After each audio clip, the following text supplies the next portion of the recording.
Hello and welcome to Rise and Unwind. My name is Dan. You know, each and every week we try to talk to people from across the country about things you could do in your neighborhood. If you didn't know that, well, now you do. And on this week's show, we got this. I've sat in the million audiences now with this movie, and people they're cheering and they're screaming and they're talking back to the screen. And they're just having a great time. It's very interactive. The need for plasma has never been greater. We are diagnosing more people in America and around the world with things like hemophilia and primary immune deficiency. Common misconception that fish oil can taste or smell fishy or may even give you fish burns. So many opportunities to run into your favorite WWE superstar and get an autograph and get a photo. All of that and more right here on that show we like to call Rise and Unwind. Have you ever dreamed of high-speed getaways, dusty back roads, and that 1970s crime world where danger is just a pit stop away? You know, Max's new series, Duster, might be your next obsession. From Emmy winner J.J. Abrams and showrunner LaToya Morgan, Duster stars Josh Holloway as a getaway driver trying to outrun his past, and Rachel Hilson, a trailblazing FBI agent who's got her sights on taking down the dangerous crime syndicate. And come on, man, we got them both here to talk all about it. Welcome to the show, you two. Thank you so much. You. All right, Josh, you play a getaway driver in the 1970s, Southwest. What kind of drew you to this role, and what makes Duster different than some of the other crime dramas out there? Wow, everything drew me to this role. First of all, it was JJ and LaToya Morgan, and I was like, that's incredible on its own. It's such a rich era to explore. The 70s, just with fashion and music and cars and everything. It was just a dream come true to get a phone call like this. I'm like, absolutely, I'm in 100%. And Rachel, your character is an FBI agent in the 70s. What kind of preparation or mindset did it take to try to bring Nina to life? Yeah, it did take some prep. I had the opportunity to speak to several former agents, a couple of which were Black women who joined in the early 80s. So getting their insights was invaluable.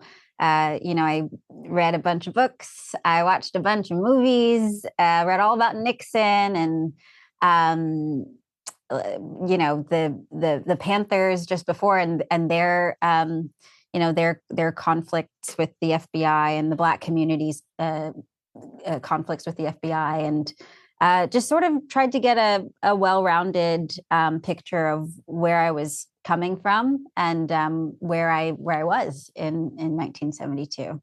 Yeah.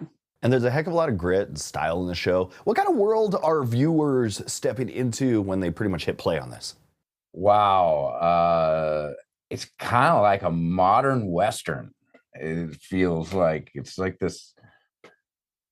The desert is a character in itself. The car moves you between scenes, so it's got this high octane driven pace, and then it's so character driven. You never know what character you're going to run into, so it's just like that. It's like a Pulp Fiction, lock, stock, two smoking barrels type adventure. Yeah. There was something that JJ said, I think a couple weeks ago that was like, it's sort of like what a show that was made in the 70s would look like if, it was just elevated a little more. If it was done good. If it was done well. Josh, Rachel, thanks for joining me this morning. Duster is streaming now on Max, so check it out at max.com or search Duster on your Max app to start watching. Josh, Rachel, thanks for joining me this morning, my friends. Thank you, Dan. The Housemaid is one of those thrillers where everything looks perfect on the surface, but then it just slowly unravels. It's based on the best-selling novel that stars Sweeney and Amanda Seyfried in a story filled with secrets, power, and unexpected twists. Behind the camera is director Paul Feig, bringing his signature style to a dark, psychological ride that keeps audiences guessing. Paul, it's great to have you here with us. How are you, my friend? Dan, I'm great. On a Monday morning, I've never been better. All right, so this story pulls people in fast and keeps kind of flipping expectations. What was it about The Housemaid that made you want to tell this story on the screen? Well, I mean, the book is so good. The source material is there, and I'm always looking for, especially in the thriller genre, ones that have just big twists and turns that you don't see coming. And then once you get one twist, you get another twist, and then you get another twist. And, Frida McFadden's book is just so good. There's a reason it's been on the bestseller list for 2 years now. And so it just seemed like it was just too delicious to not bring to the big screen. And you've kind of described this movie as almost a Nancy Meyers movie gone wrong. Yes. How did that idea shape the look and the tone of this film? Well, I mean, exactly what it sounds like. I wanted Millie, the character of Millie, which is played by Sydney Sweeney, to come into this world that just on the outside looks like the perfect situation. The house is all cream colored and beautiful, and everything is perfectly ordered. And it feels like for a girl who was living in her car just, at the time, to come into this situation would be fantastic. Because it's a real, the whole book is really a statement about, like, are we making judgments on just facades, and should we dig a little deeper? You don't want to distrust everybody, but at the same time, there's a lot of con people out there these days. So you want to delve a little deeper before you give the stamp of approval to anybody. And the power dynamics in the story are just constantly shifting. How did you approach keeping the audience guessing on, I guess, who to trust? Yeah, well, I mean, we had to kind of really hide things. So, because there's such big turns, and we kind of make you root for things that later on you'll find out you really shouldn't be rooting for. And it was just really getting my cast, who are so amazing, to just play very real into these things so that you don't see what lies beneath any of them, because everyone's got a really big secret. And Sydney Sweeney, Amanda Seyfried, they both play characters with a lot of going on beneath the surface. What stood out to you about their performances as pretty much everything starts to unravel? Well, I mean, just the pivot that they made. Sydney had to kind of play very, kind of naive and innocent until you kind of find out her backstory. And then with Amanda, we just had a blast kind of letting her just be sort of all over the place because, Nina, that character that she plays, is very unpredictable, and it keeps Millie off her game. So that was really fun. And then Brandon Sklenar playing the perfect husband. He just is wonderful, and him from other movies where he plays this guy. But then, to get to play with that was fun too. But no spoilers. Oh, of course. This movie feels like it's kind of designed to be a social watch, like either with an audience or with a group of friends. Why do you think that's important for the story? Oh, well, first of all, movies, we need people back in movie theaters. It's fun to watch a movie by yourself on streaming, but there's nothing like that group experience. And what we've been finding with this movie is people are going in there with groups. And I mean, I've sat in the million audiences now with this movie, and they're cheering and they're screaming and they're talking back to the screen, and they're just having a great time. It's very interactive. And I think with a movie like this, with all these twists and turns, because I'm a comedy guy, I've done Bridesmaids and all these things. Everything I do is engineered to get a vocal response out of an audience. So if you're there with your friends, you're just going to have a great time just looking at each other and saying, oh my gosh, and and talking to the screen and just going nuts. Paul Feig, I'm a super fan, and you are a hero to me. The Housemaid is now playing in theaters nationwide. If you're in the mood for a smart, twisty thriller that keeps the surprises coming, this one is worth seeing on the big screen. Paul, I want to thank you for being here today. Thank you, Dan. Thank you so much. And everybody, please go. You're going to have a great time. For most of us, donating plasma isn't something we think about. But for people living with rare diseases, it's not optional. It's how they survive. Medications for conditions like hemophilia and primary immune deficiency can only be made from human plasma. And nearly 80% of people say they've never donated. Patrick James Lynch is a filmmaker, producer, and health advocate whose connection to this issue is deeply personal. Patrick, good morning. How are you? Good morning. Thanks so much for having me today. Thanks for being here today. Patrick, this isn't just a cause for you, it's personal. Can you tell us your story and how this became part of your life? I can, yeah. Plasma donation is personal to me as I have a condition called hemophilia, which is a bleeding disorder that means my body does not naturally produce one of the proteins involved in the clotting process. So as a kid, I was dependent upon medicines made from plasma to survive. I frankly wouldn't be alive today were it not for the generosity of plasma donors. I also tragically lost my younger brother to a hemophilia-related incident, which was a stark reminder of how serious the condition is when untreated. And I have a 5-year-old daughter that has hemophilia as well. So this is a personal topic that I feel very passionate about. And for people who've never thought about plasma donation, what's important for them to understand? There's two things I'd like people to understand about plasma donation. The first is that plasma cannot be manufactured. It is a critical and scarce resource used to make these plasma-derived medicines, but it cannot be manufactured. We only obtain plasma through the generosity of donors. And the second thing I'd like people to appreciate is that the need for plasma has never been greater. We are diagnosing more people in America and around the world with things like hemophilia and primary immune deficiency. And as we diagnose these individuals, we need to supply them with the medications to treat their conditions. So the need has never been greater, and plasma can only be obtained through donation. Can you walk us through what actually happens during a plasma donation? What should someone expect? Yeah, so someone who's donating plasma for the first time will go to a plasma donation center where they will meet with a medical professional and undergo an examination, a screening, and a questionnaire to ensure that they are indeed a healthy donor. Then the donation itself will take place. The first visit takes about 2 hours to get through all of those components, and then subsequent visits are about an hour. And a lot of people are familiar with donating blood, but how is plasma donation different? Yeah, that's a great question. So blood donation, something a lot of people are more familiar with. Blood donation involves donating all 4 components of blood. Blood, red blood cells, white blood cells, platelets, and plasma, which is the liquid that carries proteins, hormones, and other materials through the body. When we donate plasma, only the plasma is extracted, and the red blood cells, the white blood cells, and the platelets are actually returned to the donor's body. There's a few scientific reasons for this, but in short, what it amounts to for the person in the chair is a blood donation takes about 15 minutes, a plasma donation takes about an hour.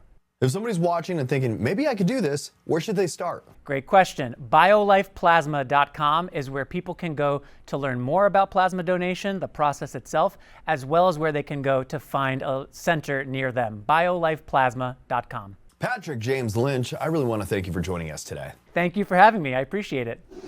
Ever wonder how Moonshiners keep a century-old tradition alive when the stakes keep getting higher and higher? A new season of Moonshiners is already underway, and it's pushing the limits like never before, from rising liquor prices to bigger risks and tougher crackdowns. So joining us today are Mark Ramsey and Digger Maines, longtime distillers and stars of Moonshiners on Discovery Channel. It's great to see you both. How are you two today? Good to see you, boss. It's great to be seen. It's better to be seen than viewed. Yeah. That's a good line. I love that. All right, I guess we're just hanging out today. We can't really be talking about anything that you guys do, so how are things? No. Things are good. We're not afraid to talk about what we've done. Sometimes it might save somebody from making the same mistake. Oh, gotcha. All right, so this season opens with more pressure than ever. There's higher costs, tighter enforcement, bigger risks. What did that change for you guys day to day? Cautious on all levels, whether it be the materials you're buying or looking in that rearview mirror to see if the police is on your back end. You know, the dynamics in our line of work never changes. It just changes the fact how severe they are. You know, higher prices is absolutely bad for us, but the tariffs may be a good thing for us for liquor being sent out of the country. You know, it puts more demand on non-tax liquor. So, you know, it's a double-edged sword, but we're going to live with it and deal with it the way we always have. And moonshining has deep roots going back hundreds and maybe even thousands of years. When you look at what you're doing now, what still feels the same and what feels completely different? The amount of money we're making feels different, and the pressure feels a whole lot worse. You know, the thing about it is this upcoming season, Digger and I have kindly, we're getting back to our roots, back to our basics a little more, slowing down a little bit, trying to draw less attention to ourselves. And, you know, it was good. Digger and I hadn't done anything just one-on-one together in a long time, and I think it'll turn out real nice this season. It will. I mean, no matter what the dynamics, if you don't approach what you're doing for a living as a business, then it's not going to be a business long. You know, we look at the future. We see what projections on sugar are going to be the next year. We tend to watch that.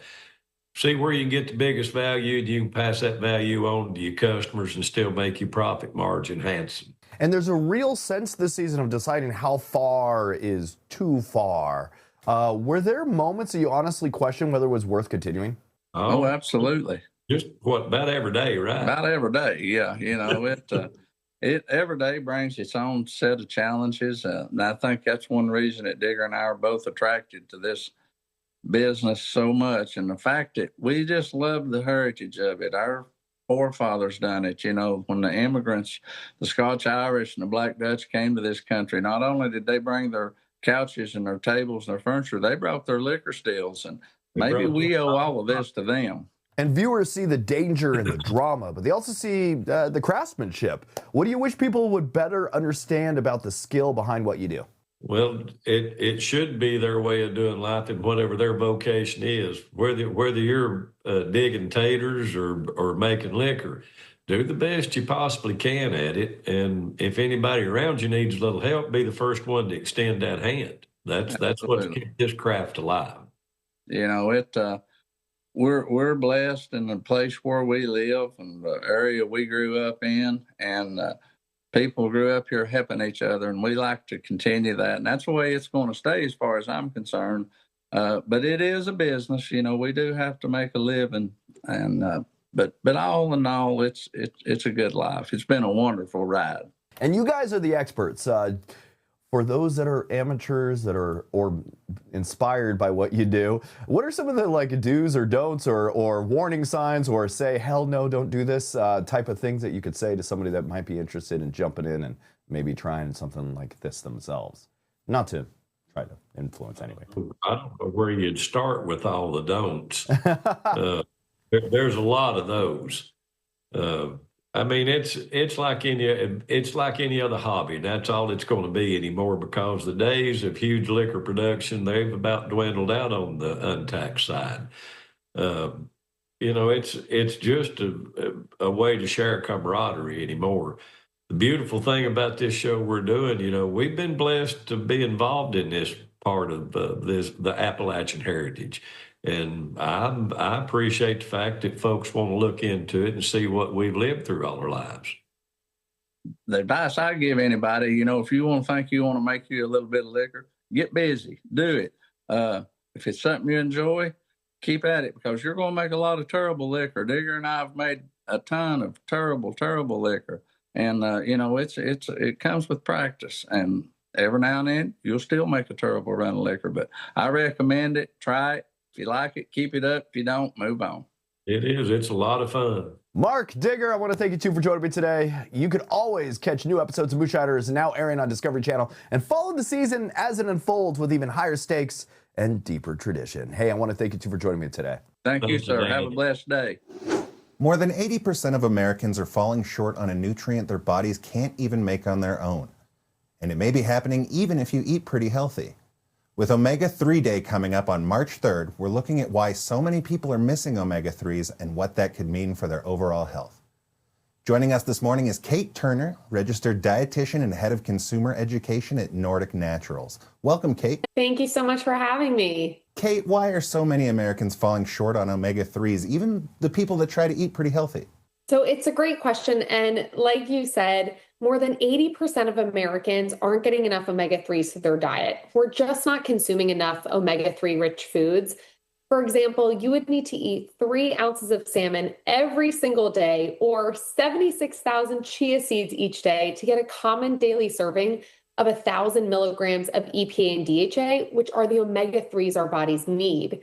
Yet we have to rely on our diet because our bodies can't efficiently make those 2 critical omega-3s we need, which are primarily found in cold water fatty fish and algae, foods that typically are an abundant part of the daily American diet.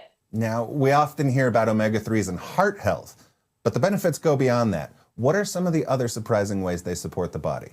Yes, so that's right. Omega-3s are often associated with heart health, but also omega-3s are one of the few nutrients that help support every single cell in the body. And essentially, whatever your body does well or doesn't do well greatly depends on the health of your cells, making omega-3s critical in supporting brain and cognitive health, mood support, skin and joint health, immune function, and just overall everyday well-being. And what most people don't know is that omega-3s also help nutrients get into your cells and help push unwanted waste out of your cells more effectively. So if you are taking other supplements or just focused on eating a nutrient-rich diet, meeting your daily omega-3 needs really matters if you want to reap the full benefits of those healthy lifestyle efforts. Now, for someone watching this morning, what are a few simple ways to add more omega-3s into their daily routine? Yep. So eating foods high in the omega-3s, EPA, and DHA is a great place to start. This includes cold water fatty fish like salmon, anchovies, and sardines, or algae for any vegans, vegetarians, or non-fish eaters. But as studies have shown, it's really difficult to get enough omega-3s from food sources alone. And this is why adding in a high quality omega-3 supplement to your daily routine, whether that's fish oil or algae oil, can help ensure you're meeting your omega-3 needs so you can get all of those whole body benefits.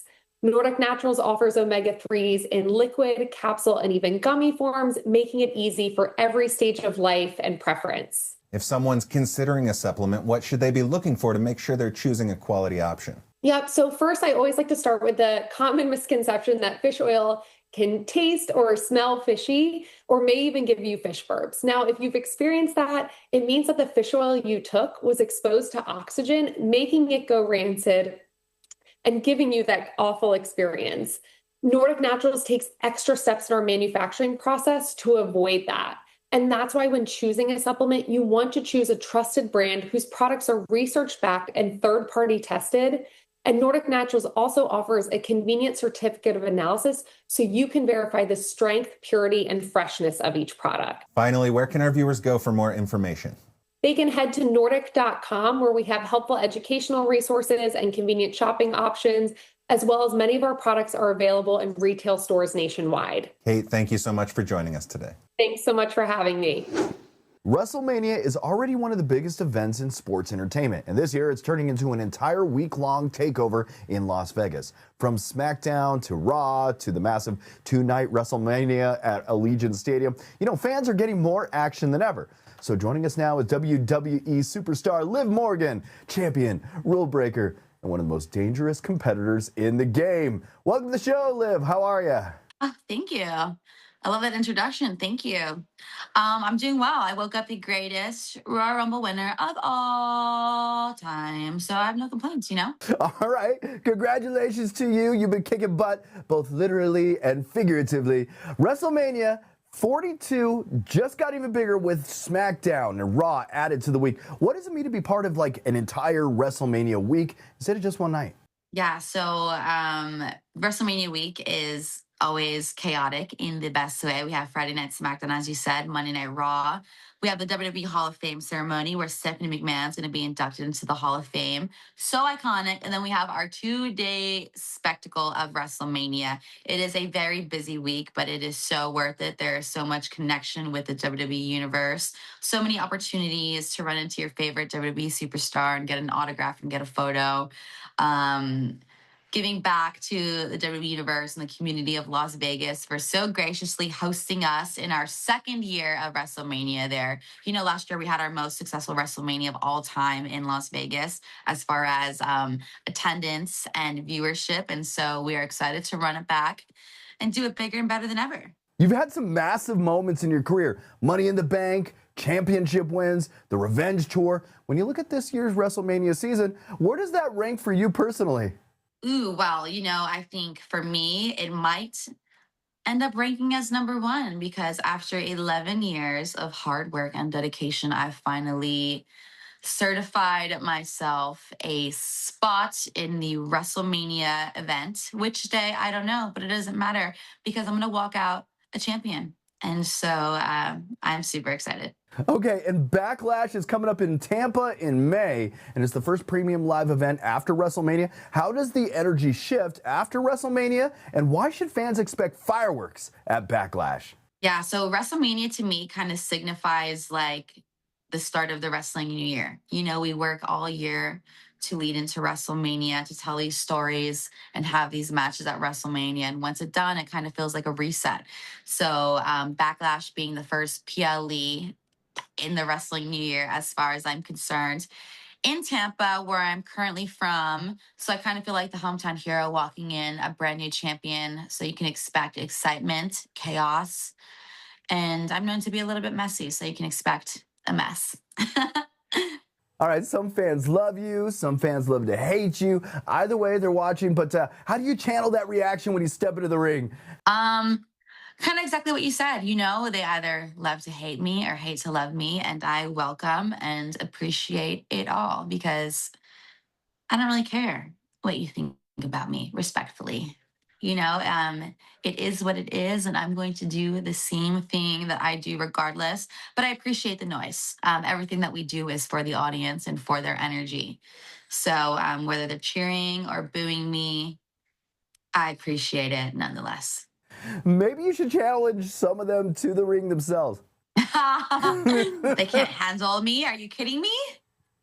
All right, for anyone who's never experienced a WWE live event in person, what's different about being inside that arena compared to like just watching it at home? Yeah, so, you know, watching at home, you get all the camera angles, you get the commentary on your TV. It's a very much more intimate, controlled experience. But live, you have the energy of the hundreds of thousands of people that got a ticket with you that are cheering or booing their favorite WWE superstars. It is such a mix of athleticism, sport, entertainment, blended in a way that only WWE can provide. So you are definitely in for a treat because WWE is for everyone and we want everyone to be entertained. So you bring your mom, your uncle, your cousins, your dog. I don't think dogs are allowed in the venue, so you can't bring your dog, but your dog can sit and enjoy at home if you don't come to the show.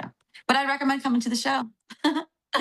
I've also heard that you're becoming a movie star and have a project on the way. I have something on the way. Bad Lieutenant, I filmed in Japan last year. It's going to hit theaters in September.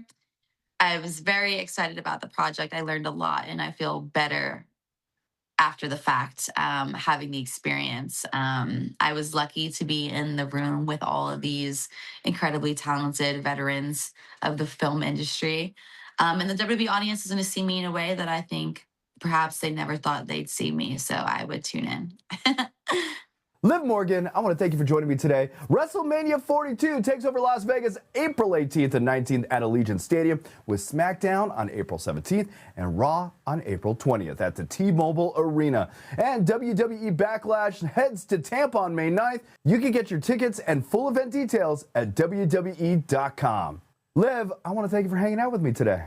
Thank you. Have a good day. And don't forget to watch me. Future champion over here, okay? And that is it for Rise and Unwind. I want to thank you for tuning in and checking out the show. I know it's so sad we got to leave so early, but if you like us so much, you want to follow us on social media, you can find us on Instagram, Facebook, our website, that's riseunwindtv.com, or subscribe to our YouTube channel, also at Rise Unwind. And until next week, that was the show we like to call Rise and Unwind.